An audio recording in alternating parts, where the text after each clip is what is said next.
So I create new folder saying custom animation. So I take the project from here and I go to custom animation. So I have to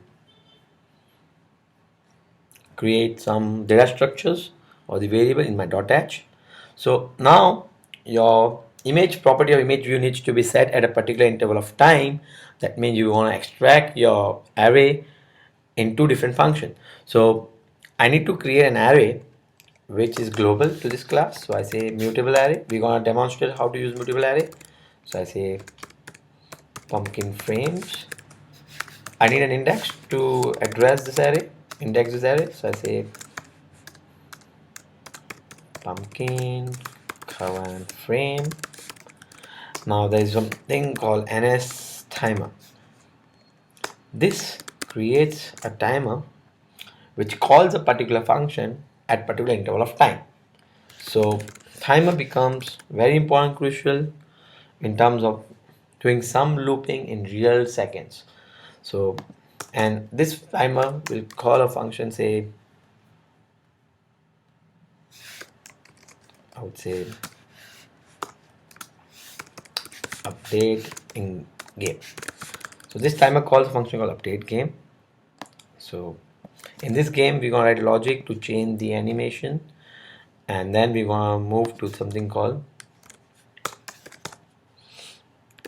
translating the image as per the requirement. So I need to change some bit of code, so I delete this. So I say array pumpkin frames UNS mutable array alloc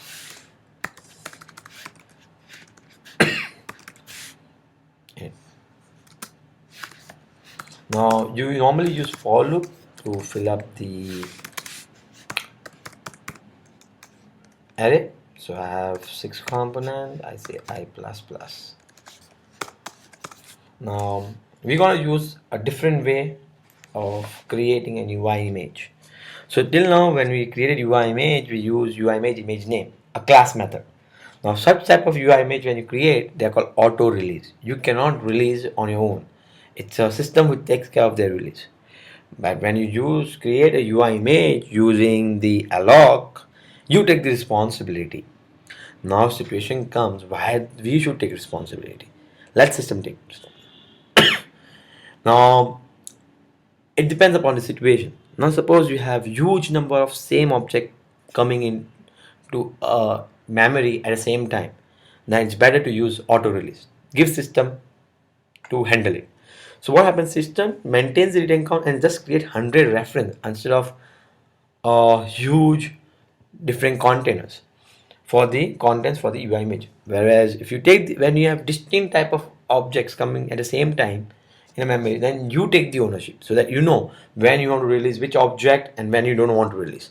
So it's a combination of both auto release and non-auto release object makes your app concrete.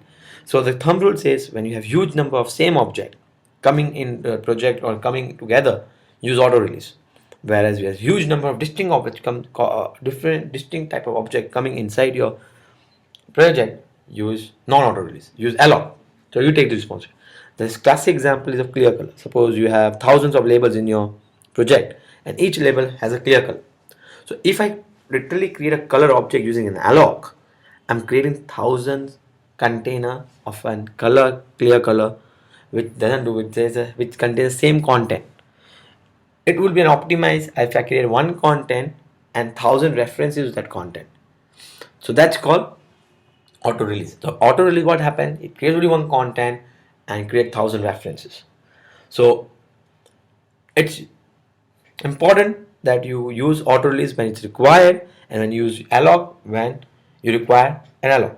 So we're gonna use alloc because there are 6 unique images and we want to take the ownership because this type of image won't come together. So we have only one pumpkin running in the system. If we had 50 pumpkin on a screen, then we would have used auto release. We have an array which creates auto release objects. but we have only one pumpkin, so it's better to take the ownership. So how to create? So if you want to create using alloc, first thing you have to create a string saying str file name. So I create an string alloc init with format. I say %d I plus 1. Now I create an string saying str file path. Now there's something called ns bundle, main bundle. This is basically a bundle explorer which knows path of all the resources. It has a function called path for resource where you pass str file name and the extension is png. Now here you get path. From path you will create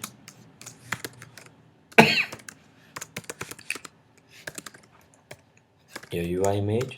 So the UI image you say alloc and there's something called init with content on file which says give me a path in string. So I have file path.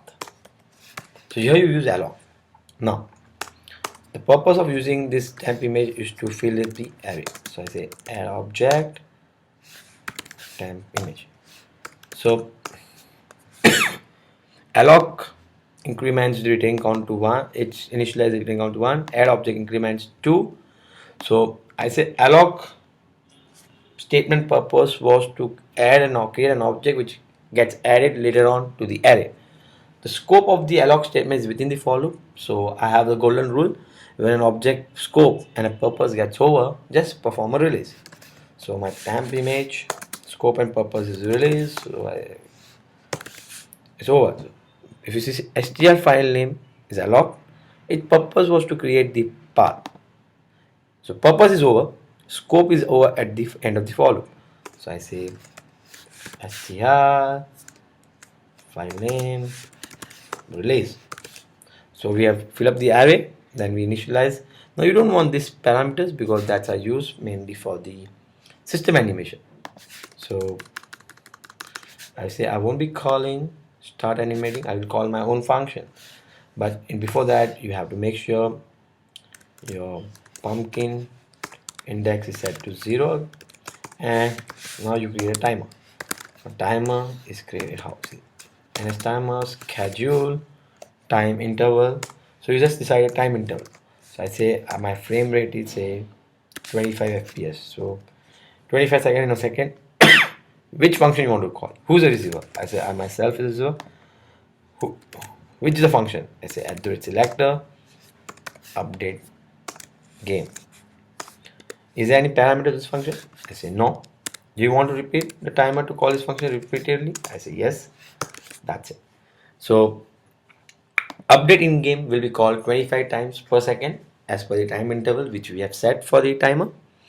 So now in this game we write a logic for animation. So I say index should increase at every call, and if we check for the boundary condition so that it doesn't go array index bound, so I say frame dot count -1.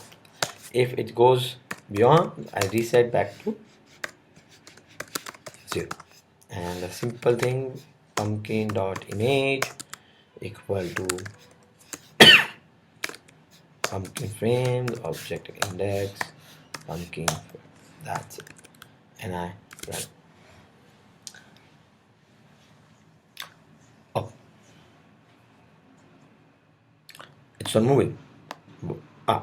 It's not moving, but it's animating on its own. See, now I want to move. So in order to move, I just have to update a center.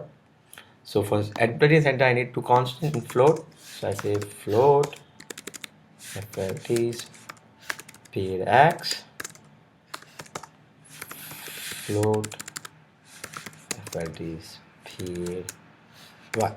So two parameters I've initialized before I create timer to 55 pixels. So I say speed x equal to speed y equal to 5 pixels. So I know I will need to update center. So I say image view dot center CG point make. I say image pumpkin dot center dot x xlt speed x image pumpkin dot center dot y. But then you have to mention, you have to check for the boundary condition. If you keep on adding 5 pixels, it will eventually go out of the screen. So we need to maintain the boundary condition. So what I say, if image pumpkin dot center dot x is greater than 320, which is the width of the iPhone screen, I say image pumpkin dot center dot x, if it's less than, I just say whatever is the sign of this speed, just change the sign. So if it's moving with +5, if the center is getting added by the +5, after reaching a boundary condition, it will add the center with -5. So it starts decreasing.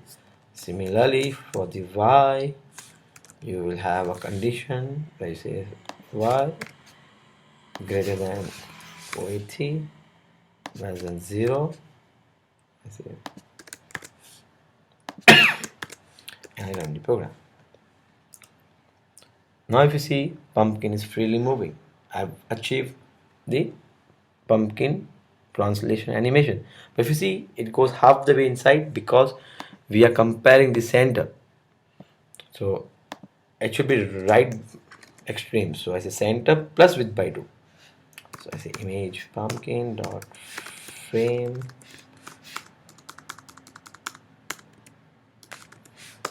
dot size dot width divided by 2.0, and you have the origin of the frame. Similarly, you will have height by 2. Now your status bar take around 20 pixels, so we say now we run and see the output. Now it runs properly, which bounds with the. Now I need to interact with this image, but for interacting I need a test case where I say when I touch the pumpkin, that time only the cracking should happen, else it should run without a crack. So instead of the frame which is a crack is on 6th, so I have to look between 1.png to 5.png. So instead of looking to 0 to 5, I say 0 to 4, so I just -2, and now I'm getting the perfect pumpkin which is moving. So now the task comes, when I touch the pumpkin, it should give me a crack. That means I need to interact with the pumpkin. So we need to see how to handle the touch events. So I want you to close this project